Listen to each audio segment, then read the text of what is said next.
The first sign that something was about to go very, very wrong was the silence.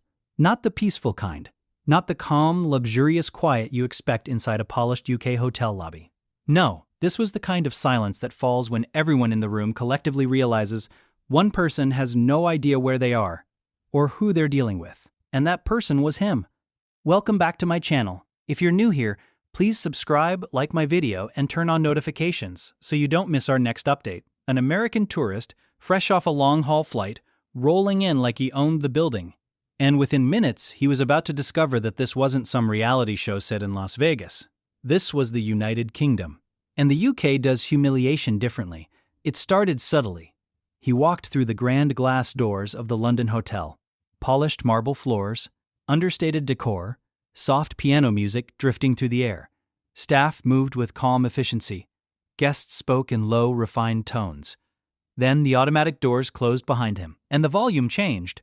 "Excuse me," he boomed across the lobby, snapping his fingers in the air. Heads turned. The receptionist, a young woman with immaculate posture and an almost unreadable expression, glanced up. He marched toward the front desk with the swagger of someone who thought confidence and volume were the same thing. "I've got a reservation, presidential suite, under Miller, and I hope it's ready, because I do not wait." The receptionist smiled politely. "Good afternoon, sir. Welcome. May I see your passport?" He blinked. "My what?" "Your passport, sir, for check-in." He sighed dramatically and slapped it down on the counter. Unbelievable. Back home, they just look up my name. There it was. The first ripple of second-hand embarrassment. A few guests shifted uncomfortably. The receptionist continued calmly. "We simply follow standard procedure." He leaned in closer. "Well, maybe you should update your procedures. I've stayed in 5-star hotels all over the world." Her smile didn't change. "That's lovely, sir." But what he didn't realize, what he absolutely did not realize, was that every single person in that lobby had just clocked him. The loud American in a quiet British hotel. And this wasn't going to end the way he thought it would. Within minutes, things escalated. His suite wasn't quite ready. Not late, not unavailable. Just being prepared. "It's past check-in time," he barked. "Indeed, sir," the receptionist replied gently. "However, your specific suite required additional preparation." He scoffed. "This is ridiculous. Do you even understand customer service?" Now, here's where it gets interesting. In many places, raising your voice might intimidate staff. It might force apologies. But this was London. And British calmness isn't weakness, it's strategy. The receptionist nodded. "I understand you're frustrated. Would you like to wait in the lounge? We can offer complimentary tea." Tea. That single word almost set him off. "Tea? I don't want tea. I want my room." A soft cough came from behind him. An older gentleman in a tailored suit muttered, "Just loud enough. How tragic." A woman nearby hid a smirk.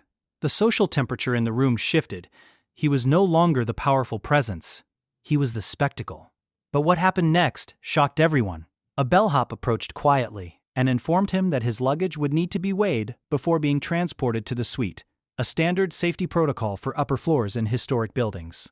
"Weighed?" he exploded. "What is this? Airport security all over again?" The bellhop, barely out of his 20s, replied, "It's for structural balance in certain wings of the building, sir."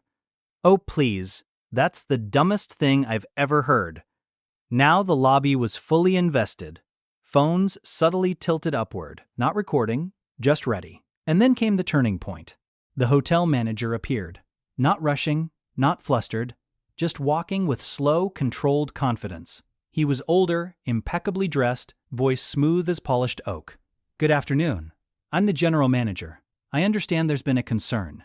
The American immediately puffed up. "Finally, someone in charge. Your staff clearly doesn't know how to treat paying customers." The manager clasped his hands behind his back. "I assure you, sir, they are exceptionally trained." "Well, they're not acting like it." A pause, a very deliberate pause. The manager studied him for half a second, just enough to make the American uncomfortable. "Sir," he said calmly, "our team has followed protocol precisely. If you feel our standards are not aligned with your expectations, we would of course be happy to assist you in finding accommodations more suited to your preferences." The air changed. "If you don't like it here, you can leave." But he didn't catch it at first. "You think I'm going somewhere else? I paid good money for this room, and we would refund you immediately if you prefer alternative arrangements." There it was. Polite, devastating, unshakable. The power dynamic flipped in real time. He wasn't holding leverage anymore. He was being offered an exit. And the worst part? The manager's tone never rose, never sharpened, never cracked. The American laughed awkwardly. "Oh, so now you're threatening to kick me out?" The manager tilted his head slightly. "Not at all, sir. We simply prioritize a comfortable atmosphere for all guests." The words were soft. The message was lethal. Everyone in the lobby understood it, except him. But what happened next made it impossible to ignore. A woman who had been sitting quietly near the fireplace stood up and approached the desk. She spoke gently to the manager. "I just wanted to say how wonderful your staff has been. Truly exceptional." Another guest chimed in. "Yes, quite." A subtle wave of public endorsement.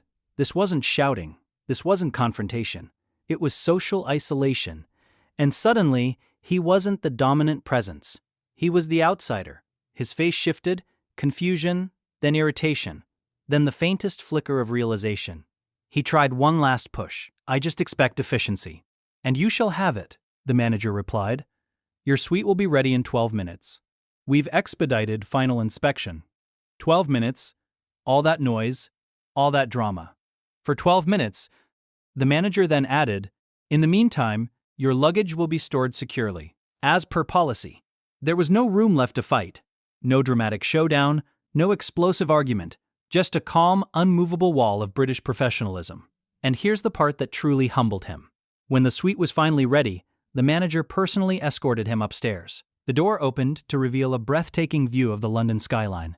Immaculate decor, complimentary welcome basket, handwritten note. The manager stepped aside. "We do hope your stay improves from here." The American looked around. Everything was perfect. He had nothing to criticize, nothing to attack. And for the first time since walking in, he was quiet. Because the truth had settled in. He hadn't been mistreated. He hadn't been disrespected. He'd simply tried to bulldoze a culture that didn't bend to volume. And it didn't break. It just stood there, unshaken. That night, something even more unexpected happened. He returned to the lobby. Not loudly, not demanding. He approached the same receptionist. Cleared his throat. Sorry about earlier." "Not at all, sir." And in that moment, the humiliation wasn't public anymore. It was internal. The realization that arrogance travels poorly, especially abroad, especially in places where dignity is currency. The next morning, guests passed him at breakfast. No one stared, no one whispered, because the lesson had already been delivered, quietly, effectively, and permanently. But if you think that was the end of it, think again.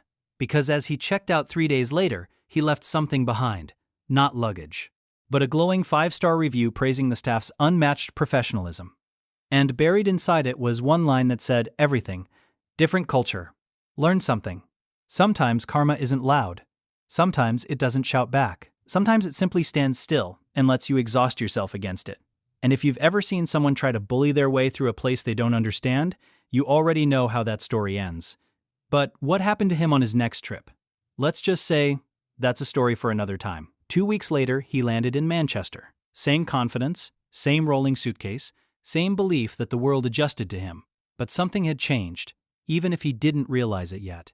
This time, when he stepped into a smaller boutique hotel, he didn't snap his fingers. He didn't raise his voice. He walked to the desk and said almost cautiously, "Hi, reservation under Miller." The receptionist smiled. "Welcome, sir." No tension, no silence, no spectacle. But here's where it gets interesting. Later that evening, in the hotel bar, he overheard another American tourist arguing with the bartender about ice. "I said, extra ice. Why is this so hard?" the man barked. The room shifted uncomfortably. It was familiar. And suddenly, he wasn't watching as an outsider. He was watching himself from 2 weeks ago. The impatience, the volume, the assumption that louder meant right. The bartender remained calm. "We'll happily adjust it for you, sir." The arguing tourist scoffed. This wouldn't happen back home. There it was again. Back home. And that's when something surprising happened. Miller stood up. Not aggressively,